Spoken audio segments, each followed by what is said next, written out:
Shalom, bien-aimés dans le Seigneur, soyez les bienvenus ici sur Rema Frequency TV, le réseau de la gloire de Dieu. Soyez les bienvenus ici et je suis heureux de vous voir devant les écrans parce que c'est une chose que le roi des gloires a quelque chose à... Je crois que Dieu a quelque chose à faire avec nous et qui va nous bénir à tous égards. Bien aimés, nous allons remettre le temps de la parole à notre aimant du Seigneur afin qu'il puisse nous parler de sa part. Parce que nous voulons que sa parole puisse vraiment nous conduire dans les lieux secrets. Et j'ose croire que vous êtes aussi disponible, vous êtes disposé à recevoir la parole de Dieu en bonne et due forme.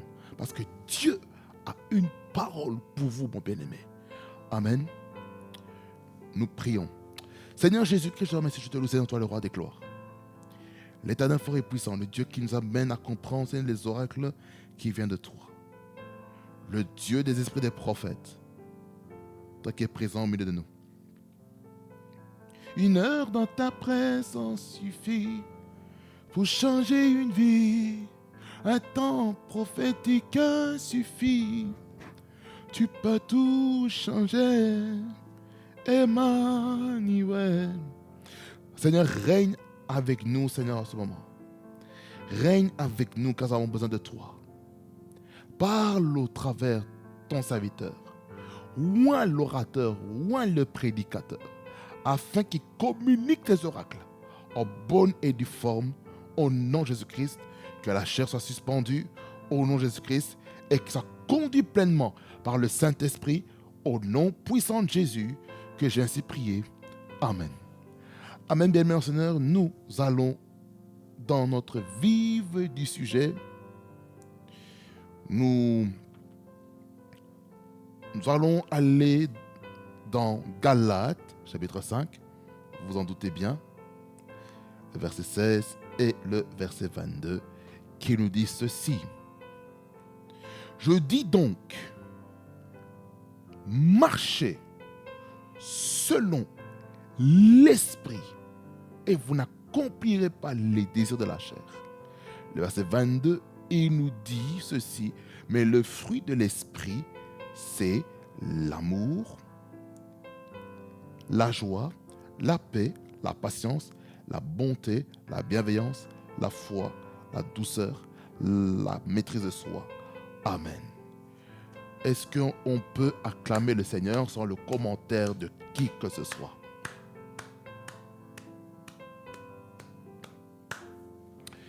Amen. Que ça vous bénisse abondamment et fasse beaucoup du bien.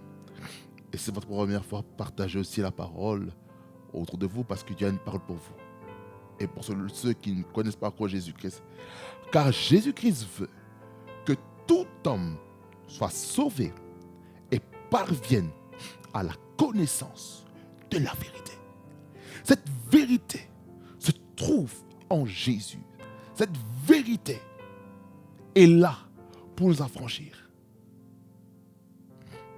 Car la parole déclare que vous connaîtrez la vérité et la vérité vous affranchira. Amen. Bien-aimé Seigneur, pendant ce temps-ci, nous sommes en train de parler sur manifester le fruit de l'esprit. Et là, nous sommes pleinement dans le fruit de l'esprit. Nous avons pu voir déjà quelques caractéristiques. Nous avons pu voir 6 caractéristiques du fruit de l'esprit. Et là, maintenant, nous entrons dans le 7e. Et cette 7e caractéristique, c'est la foi.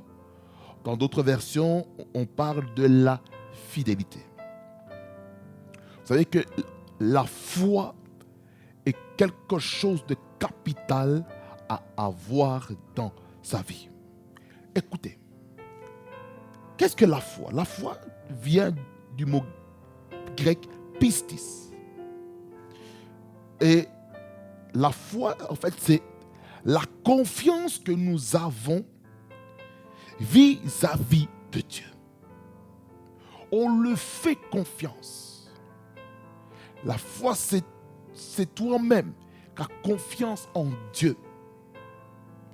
Mais par contre, la fidélité, c'est Dieu vers nous. Quelqu'un dit Amen. Donc, ce que nous devons comprendre, c'est que chacun d'entre nous avons besoin d'avoir une relation personnelle avec Dieu. Dans la foi. C'est pour cela, bien mon Seigneur, lorsque nous lisons la définition, il dit que la foi du mot grec pistis, c'est la confiance que chaque chrétien place par une relation profonde avec Dieu et les choses divines. Donc la foi, c'est plus par rapport à la relation avec Dieu, bien mon Seigneur. La foi aussi, c'est avoir cette espérance aux choses qui vont exister dans l'au-delà. Les choses divines, la vie éternelle, etc., etc. La foi, c'est aussi le fait qu'un enfant de Dieu ait le regard fixé sur Jésus, Christ, l'auteur et le consommateur de notre foi.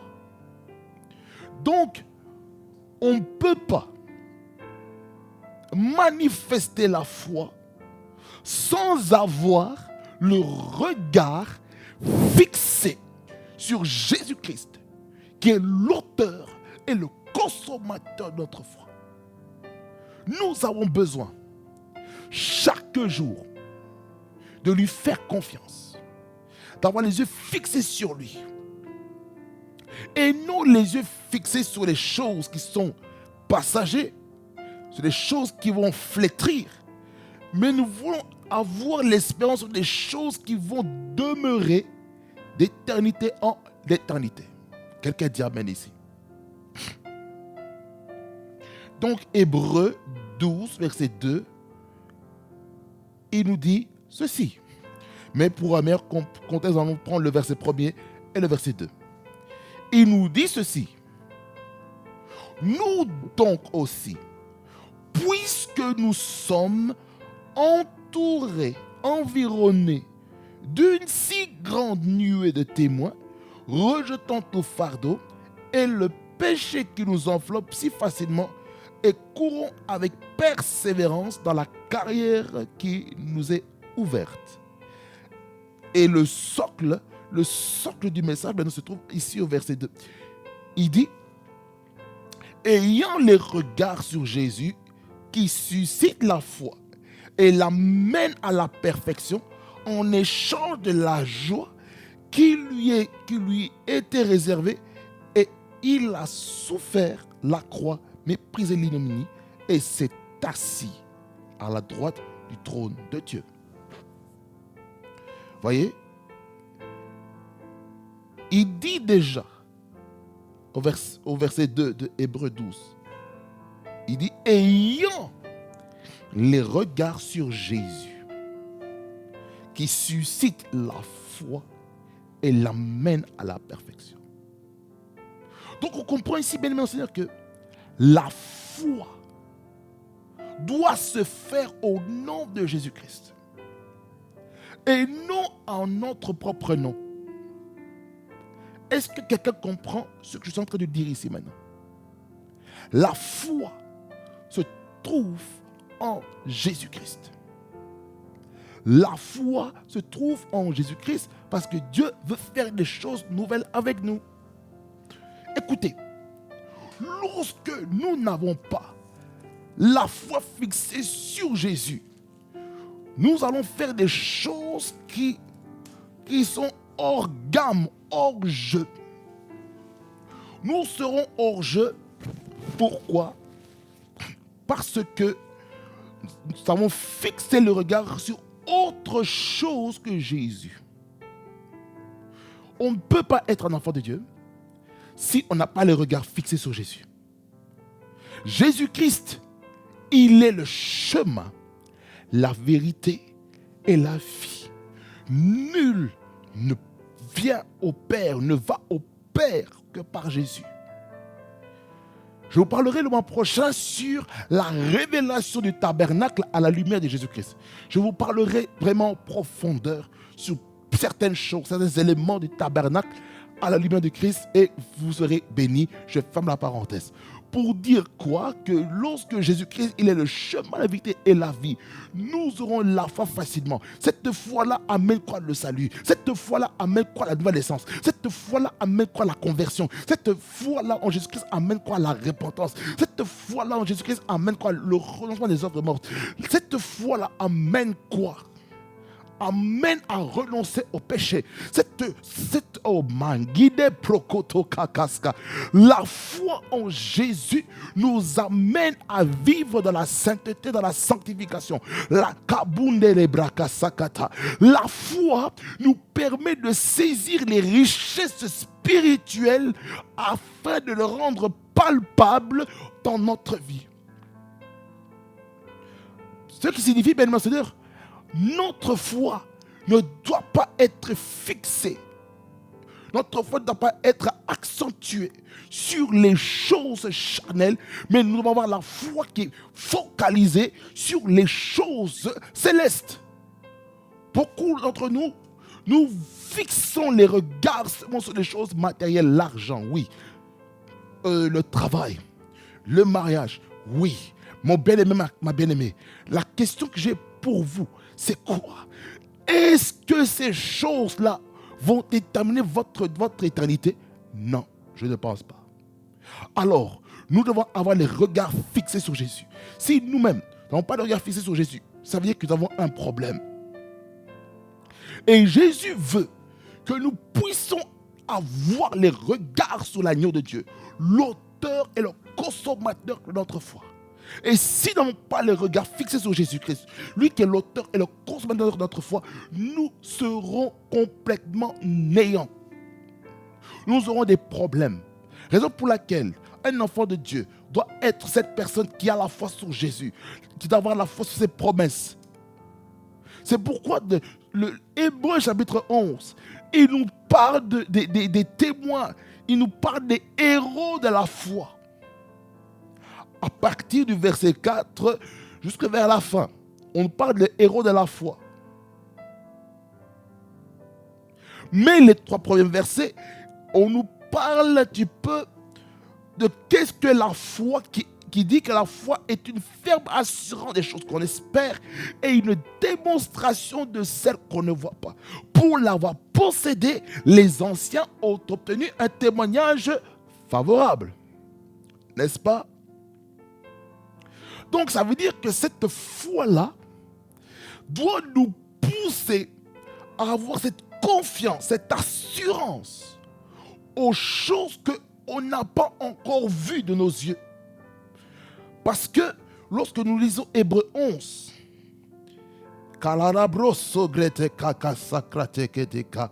il nous dit Hébreu 11, verset 13, il nous dit « C'est dans la foi qu'ils sont tous morts, sans avoir obtenu les choses promises, mais ils les ont vus et salués de loin, reconnaissant qu'ils étaient étrangers et voyageurs sur la terre. » Ça veut dire par la quoi la foi, c'est voir les choses que toi-même tu n'as pas encore vues dans ta vie. Est-ce que tu as déjà vu les promesses de Dieu se palper pour toi? Je suppose que non. Peut-être tu as la foi de recevoir quelque chose de Dieu.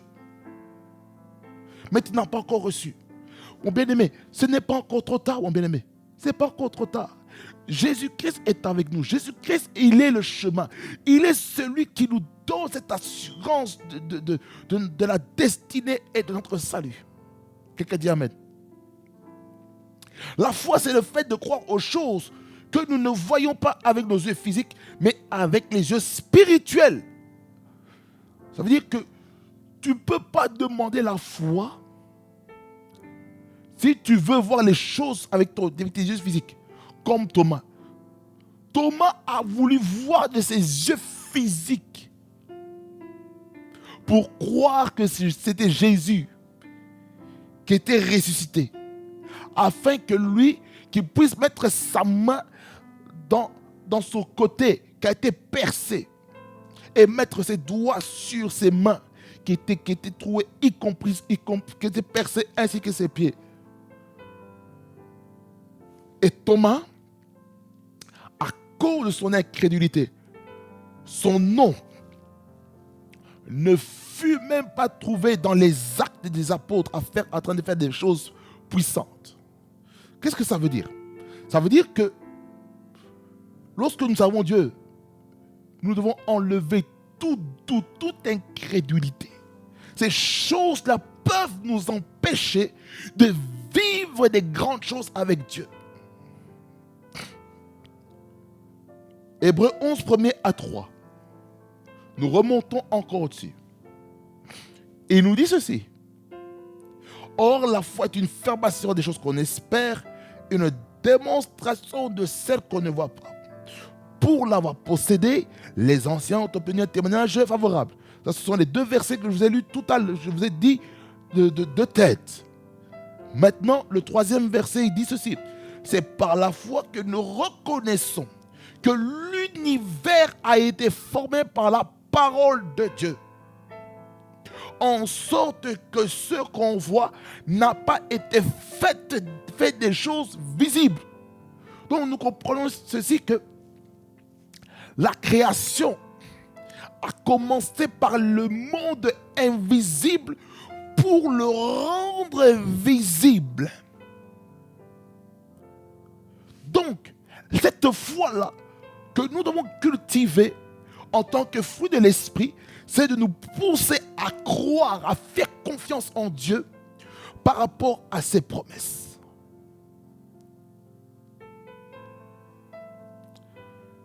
Écoutez-moi bien. Dans 2 Chroniques 20, qui dit « Confiez-vous en l'Éternel et vous serez affermis. Confiez-vous en ses prophètes et vous réussirez. » Le mot « confier » là, dans la loi de la première mention, du mot foi qui est écrit, qui est mentionné dans le Nouveau Testament, nous fait comprendre que dans l'Ancien Testament, il fallait faire quoi? Il fallait faire confiance. Quelqu'un dit Amen. Donc Dieu veut que nous puissions faire confiance en Dieu. On doit lui faire confiance. D'abord, faire confiance à Dieu, premièrement. On n'a pas dit de faire confiance, premièrement, aux prophètes, aux serviteurs de Dieu. Premièrement, tu dois avoir ta propre relation avec Dieu. Est-ce que Dieu te parle par rapport à ta vie? Est-ce que Dieu te parle? Mon bien-aimé, les prophéties, c'est bien. Dieu parle par les prophéties. Je le crois de fond de mon cœur. Parce que j'aime le vent prophétique. J'aime les choses qu'il y a à trop prophétiques. Mais j'ai aussi conscience d'une chose. Pour être établi dans le Seigneur, nous avons besoin, premièrement, d'avoir une relation personnelle avec Dieu. Comment tu vas développer ta foi aux prophètes, aux serviteurs de Dieu, si toi-même tu ne fais pas confiance à Dieu? Si tu n'as pas la foi en Dieu, si tu n'as pas la foi en Dieu, il sera difficile d'avoir la foi aux serviteurs de Dieu. Ici, dans le contexte, on parle des prophètes. Les prophètes qui orientent, qui donnent une directive par rapport à notre canevas, par rapport à notre devenir, par rapport à notre futur. Quelqu'un dit Amen ici. Donc ça veut dire par là quoi nous devons savoir qu'est-ce que Dieu veut pour nous. Et c'est là où est-ce que le prophétique vient intervenir. Le prophétique vient intervenir afin de nous dire ce que nous devons faire, quand nous devons le faire, où nous devons le faire, avec qui nous devons le faire et comment le faire. C'est-à-dire le prophétique te permet de savoir quelles sont les stratégies que Dieu veut que tu mettes en place pour vivre l'œuvre, le succès, la réussite, l'épanouissement dans ta vie. C'est ça qui est écrit. Je reste dans le texte de 2 Chroniques 20 qui dit: confiez-vous à Dieu et vous serez affermis. Ça veut dire par là quoi? Qu'est-ce que Dieu recherche? Dieu recherche que votre foi en Dieu s'affermisse. Dieu cherche que lorsque nous sommes enfants de Dieu, que nous puissions placer notre confiance en lui et non plutôt sur les hommes. C'est pour ça même plus loin dans les textes prophétiques, on nous dit: maudit soit celui qui se confie à l'homme. Ça veut dire par là quoi? Maudit soit celui qui place sa foi en des hommes. Parce que les hommes peuvent vous tromper, peuvent vous décevoir. Mais lorsque tu es en Jésus-Christ, lorsque tu es en Dieu, mon bien-aimé, ma bien-aimée, tu dois comprendre ceci: tu ne seras pas trahi, tu ne seras pas déçu, parce que toi tu as décidé de mettre ta foi en Jésus-Christ, l'auteur, le commencement de ta foi, et tu as Jésus-Christ comme pierre angulaire dans ta vie, parce que Jésus-Christ, il est le fondement de l'église, il est la pierre angulaire, il est celui par qui nous bâtissons sur Jésus-Christ par la doctrine, par les enseignements, par la prédication, afin de bâtir les vies des gens pour aller dans une autre dimension. Écoutez, cette foi-là doit nous amener au salut. Éphésiens chapitre 2, c'est un texte qui me vient là maintenant, qui n'était pas prévu.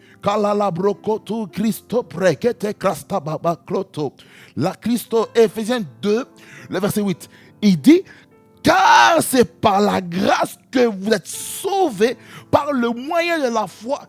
Et cela ne vient pas de vous, c'est le don de Dieu. Donc ça veut dire par là quoi, bien aimé Seigneur, le salut vient de Dieu. Ça veut dire que pour être sauvé, on a besoin de la foi. Tu ne peux pas croire en Jésus. Tu ne peux pas croire au Seigneur Jésus-Christ, le prince de paix, le prince de vie, celui qui nous a sauvés de la vaine manière de vivre, celui qui nous a enlevés du bourbier, qui nous a éloigné, qui nous a retiré du bourbier de l'ennemi. Tu ne peux pas avoir la foi si tu n'as pas Jésus-Christ comme Seigneur et Sauveur. Sozo. Parce qu'il faut qu'on soit sauvé. Il faut qu'on soit sauvé par le moyen de la foi. C'est la foi qui déclenche le salut. Tu ne peux pas maintenant croire à quelqu'un si toi-même tu n'as pas la foi. C'est pour ça que les disciples ont demandé à Jésus de les augmenter la foi. Mais Jésus-Christ a répondu en disant ceci, que si vous avez la foi comme un grain de sénévé ou un grain de moutarde, vous direz à cette montagne, vous direz à ce sycomore: déracine-toi et jette-toi dans la mer. Pourquoi? La foi. La foi. Ça veut dire que c'est nous-mêmes qui devons bâtir notre foi. Il ne faut pas que nous puissions faire des hommes de Dieu, des femmes de Dieu, des prédicateurs, des prédicatrices, des dirigeants d'église à être des gourous. Parce que vous-même, vous ne voulez pas grandir spirituellement. Parce que parfois, écoutez-moi bien, si maintenant nous plaçons seulement notre confiance aux serviteurs de Dieu, c'est comme si nous disons, voilà, moi je suis quelqu'un de laïque, je suis quelqu'un qui n'est pas de la sacrificature, je ne suis pas sacrificateur, je viens pour aller voir le Lévite, présenter mon péché, etc. C'est lui qui doit couper l'agneau dans son entièreté, et cet agneau qui est consumé par le feu, qui est l'Holocauste, ça représente Jésus-Christ, qui est l'agneau de Dieu, qui ôte le péché du monde. Et ça, je vais encore reparler ça encore le mois prochain, sur la réalisation du tabernacle à la lumière de Christ. Je ferme la parenthèse encore. Écoutez-moi bien. Ça veut dire par là, nous devons avoir la foi en Jésus. Arrêtez de mettre la foi seulement au serviteur de Dieu uniquement. C'est comme si vous démissionnez de votre responsabilité. Dieu nous a donné la responsabilité, nous les enfants de Dieu, d'avoir une intimité personnelle avec Dieu, plutôt que de se confier sur l'intimité du dirigeant de l'église en venant à l'église sans pourtant prier en préalable, que ce soit pendant que vous êtes en train de conduire, ou pendant votre temps de travail, votre temps de pause, ou pendant votre temps d'intimité secret. Non! Dieu veut que nous puissions avoir la foi en Jésus. La foi en Jésus. La foi en Dieu. La confiance en Dieu. Écoutez-moi bien.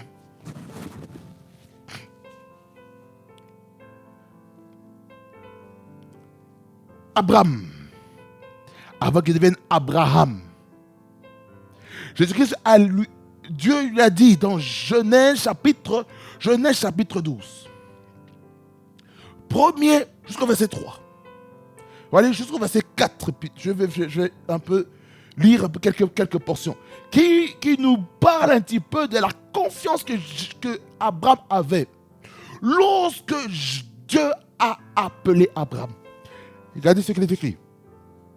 L'Éternel dit à Abraham, va-t'en de ton pays, de ta patrie et de la maison de ton père dans le pays que je te montrerai. Je ferai de toi une grande nation et je te bénirai. Je rendrai ton nom grand et tu seras une source de bénédiction. Je bénirai ceux qui te béniront et je maudirai ceux qui te maudiront. Et toutes les familles de la terre seront bénies en toi. Qu'est-ce qui s'est passé en mettant sa confiance en Dieu? Qu'est-ce qu'il a fait? Verset 4. Abraham partit comme l'Éternel le lui avait dit, et l'autre partit avec lui. Abraham était âgé de 75 ans lorsqu'il sortit de Charan. Et qu'est-ce qui se passe? Il a pris, jusqu'au verset 5, Abraham prit Saraï, sa femme, et l'autre fils de son frère. Ici, c'est qui? C'est le neveu. L'autre, c'est le neveu d'Abraham. Il n'est pas écrit neveu, mais nous comprenons cela qu'il était neveu. Avec tous les biens qu'il possédait et les serviteurs qu'ils avaient acquis à Charan, ça ce sont les biens matériels, c'est la richesse, c'est l'actif qu'il possédait. Il partit pour aller dans le pays de Canaan et ils arrivèrent au pays de Canaan.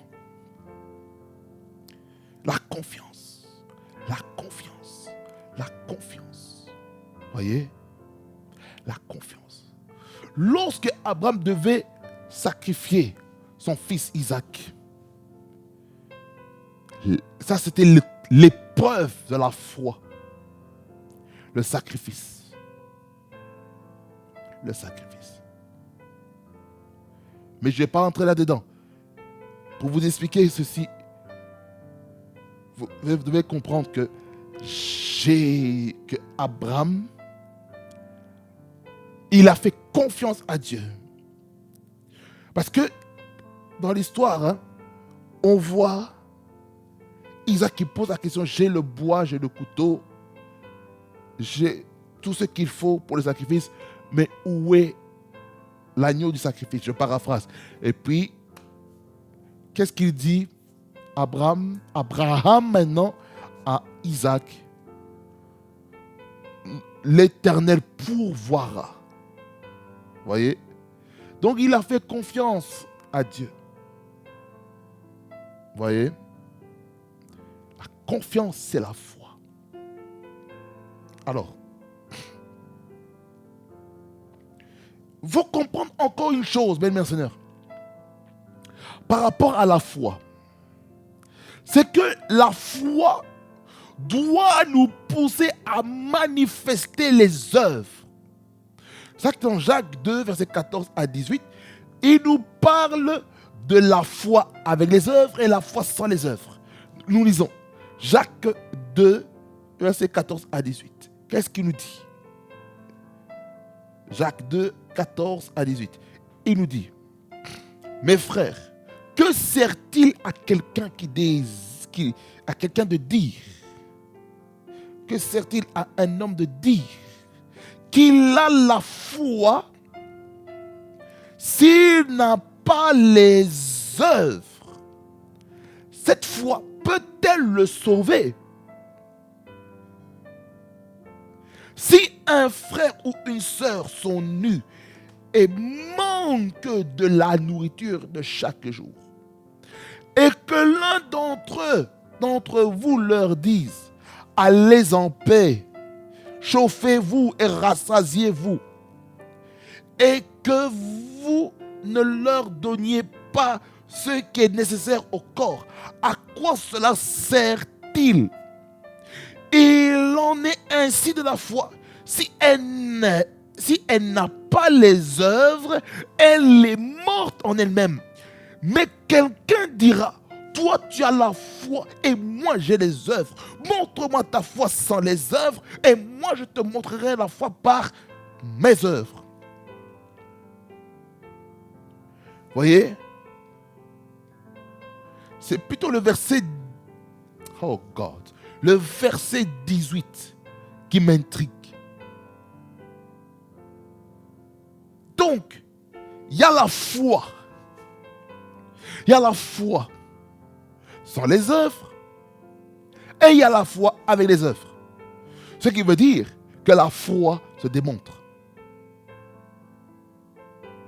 Ça revient, cette pensée ici, elle rejoint Hébreux chapitre 11, verset 1er que nous avons lu, qui dit que or la foi est une ferme assurance des choses qu'on espère et une démonstration de celles qu'on ne voit pas.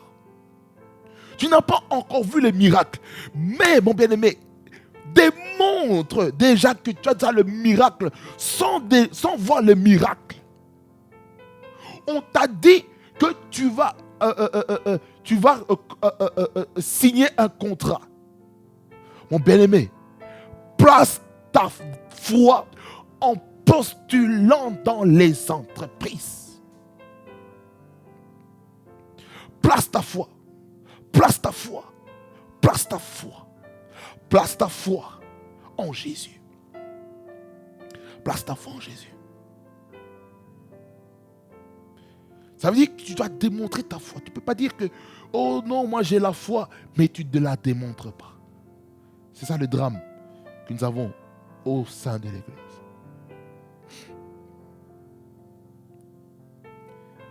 Et parmi la définition de la foi, c'est la fidélité et la loyauté. Donc ça veut dire par la quoi Dieu attend de nous que nous soyons fidèles. Dieu attend de nous que nous soyons loyaux.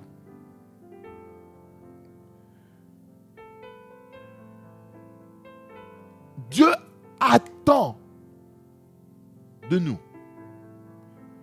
Est-ce que Dieu peut nous faire confiance? Est-ce que Dieu peut nous faire confiance? Posons-nous la question. Est-ce que Dieu peut nous faire confiance? Donc notre Dieu est fidèle. Il ne change pas. Quelqu'un dit Amen. Dieu ne change pas. Dieu ne change pas. Et vu que Dieu ne change pas, et que même nous changeons, nous brochons tantôt d'une manière, tantôt d'une autre, notre Dieu demeure fidèle. Jésus-Christ demeure fidèle en tout temps, en toutes circonstances. Quelqu'un dit Amen ici.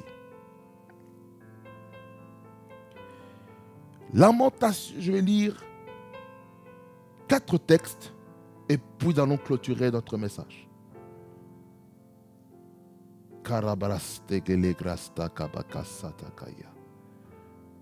Lamentation de Jérémie, chapitre 3, le verset 22. J'entends quelqu'un derrière son écran qui est en train de te dire, hein, est-ce que le livre de la lamentation de Jérémie existe? Oui, mon bien-aimé, ça existe. Ça démontre que certaines personnes, vous ne lisez pas votre Bible. Et avant que j'aille dans les textes, une des manières pour entretenir notre foi, la première c'est la prière, la deuxièmement c'est lire la parole de Dieu. Lorsqu'on ne lit pas la parole de Dieu, la foi ne peut pas grandir. Dans Romains 10, verset 17, avant j'ai dans le texte, la version Bible du Sommaire. Allons là-dedans, rapidement. Je ne sais pas pourquoi. Romains 10, 17, la version parole de vie, Bible du Sommaire, il nous dit, donc, La foi naît du message que l'on entend. Et ce message vient par la parole de Christ. Donc ça veut dire par la quoi? Notre foi doit être fondée, doit naître du message de Jésus-Christ. C'est-à-dire que pendant que je suis en train de prêcher et d'enseigner, ça doit naître quelque chose en vous. Ça doit naître la foi, ça doit naître une croissance pour que notre foi puisse arriver à la maturité. La foi naît du message que l'on entend. Mais la version Nouvelle Édition Genève ou Louis II, il nous dit ceci que ainsi la voix vient de ce qu'on entend. Quand on dit la voix vient, ça veut dire qu'on parle de l'origine, d'où cela vient. D'où vient cette foi? Comment cette foi vient? Comment cette foi est venue? Comment cette foi elle est née? C'est le message. Si je fais maintenant une symbiose de Bible du Semeur et Nouvelle Édition de Genève ou Louis II. La foi vient de ce qu'on entend. Qu'est-ce qu'on a entendu? C'est le message. Et ce qu'on entend vient de la parole de Christ. Et le message qu'on entend, qu'on a écouté, c'est la parole de Christ. Oh, ça veut dire par là quoi? Si on veut avoir la foi, il faut connaître Jésus. Tu ne peux pas avoir la foi sans connaître Jésus. Si tu ne connais pas Jésus, comment tu vas avoir cette foi? C'est Jésus qui nous aide à avoir de la foi. C'est le Saint-Esprit qui habite en nous, qui nous permet de développer cette foi. Écoutez, la foi doit être enracinée. La foi doit être enracinée. Lamentation 3, 22. Il dit que les bontés de l'Éternel ne sont pas épuisées. Ses compassions ne sont pas à leur terme. Ici, on parle un peu de la fidélité de Dieu. Allons un peu dans la version Bible du Semeur. Il dit quoi? Il dit non, les bontés de l'Éternel ne sont pas à leur terme et les tendresses ne sont pas épuisées. Donc il faut comprendre que lorsqu'on parle de la fidélité, on parle vraiment de la bonté. Dieu est bon. Alors, vu que les bontés de l'Éternel ne sont pas épuisées, ici la Bible Seigneur, il dit, ne sont pas arrivées à son terme. Nous devons comprendre que notre foi doit se baser en Christ. Et les bontés de l'Éternel ne sont pas épuisées. Ça veut dire que Dieu est fidèle, Dieu est fidèle, Dieu est bon. Il ne change pas. Jésus ne change pas. Jésus ne change pas. Jésus ne change pas. Hey, chaque liste break. Il est toujours le même. Jésus ne change pas. Hey. Jésus-Christ ne change pas. Jésus ne change pas. Vraiment, Jésus-Christ ne change pas.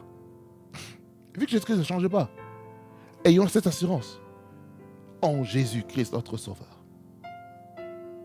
Ayons cette confiance en lui. Philippiens 2, 7 à 9, ils disent: mais il s'est dépouillé lui-même en prenant une forme de serviteur, en devenant semblable aux hommes, et il apparut comme un vrai homme. Il s'est humilié lui-même, se rendant obéissant jusqu'à la mort, même jusqu'à la mort de la croix. C'est pourquoi aussi Dieu l'a souverainement élevé et lui a donné le nom qui est au-dessus de tout nom. Donc, en fait, le contexte ici de ce texte, il faut prendre du verset 1er jusqu'au verset 11. dans laquelle on voit comment Jésus-Christ s'est humilié. Comment Jésus-Christ a été fidèle dans les épreuves qu'il devait faire face. Donc, il a laissé sa divinité pour embrasser l'humanité. Jésus-Christ était 100% homme et 100% Dieu. Ça, c'est une chose que nous devons comprendre. Il s'est humilié. Il s'est humilié. Avant ça, il s'est d'abord dépouillé. C'est-à-dire, il s'est vidé de lui-même. Il s'est vidé de sa divinité. Il s'est vidé de ses privilèges.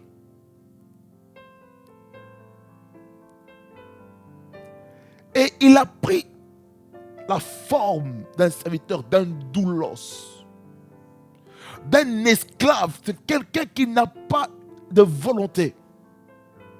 Jésus-Christ n'avait pas de volonté. Lorsqu'il est venu sur la terre, il est venu sur la terre pour accomplir la mission que le Père l'a envoyé de faire.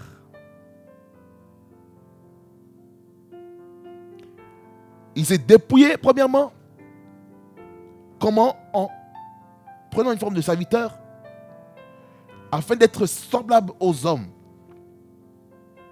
Et bien sûr, il a apparu comme un vrai homme. Parce que il est né de la Vierge Marie. N'est-ce pas? Cette femme de la prophétie d'Ésaïe, qui dit que une vierge tombera enceinte, elle enfantera un fils et il lui donnera le nom d'Emmanuel.